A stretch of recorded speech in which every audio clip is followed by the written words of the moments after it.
Hello guys, good morning, happy weekend sa ating lahat. Andito tayo ngayon sa Las Regnant. Yan, Las Regnant Resort. Yan, ito kami sa entrance.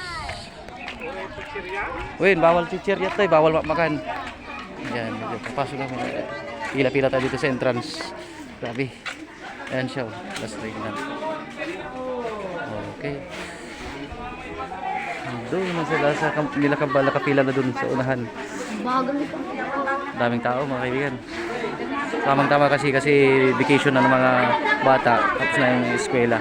Kaya ito sa resort beach na lang. Sana all. Sige. So yun guys, doon tayo sa loob mamaya. Naluto ta buo.